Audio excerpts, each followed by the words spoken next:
అందరికి నమస్కారం. నేను మీ కిరణ్ రాయల్.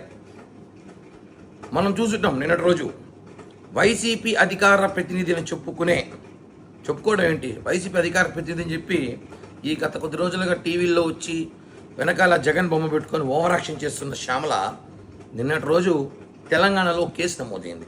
అది ఎట్లాంటి కేసు అంటే, యువకుల్ని టార్గెట్ చేసి ఏదైతే బెట్టింగ్ యాప్స్ పేరుతో బలి తీసుకుంటుందో దాన్ని ప్రమోషన్ చేయడం. ఈమె ఒక అధికార ప్రతినిధి పార్టీకా, లేదా బెట్టింగ్ యాప్స్ ప్రమోషన్ చేయడం అధికార ప్రతినిధా? చెప్పండి. ప్రతి ఒక్కరి వ్యక్తిగత విషయాలు, ప్రతి ఒక్కరి వ్యక్తిగత జీవితాలు ఈమె వేలు పెడుతుంది.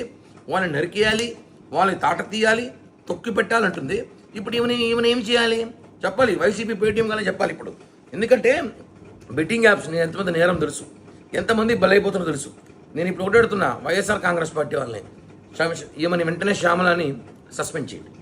అధికార ప్రతినిధిగా ఉండే అర్హత హోదా లేదు కాబట్టి సస్పెండ్ చేయండి. ఏమని సస్పెండ్ చేసి మాట్లాడండి, అంతేగాని ప్రతి ఒక్కరి విషయాలు మాట్లాడడం కాదు కదా. కాబట్టి శ్యామలను సస్పెండ్ చేయాలని డిమాండ్ చేస్తున్నా.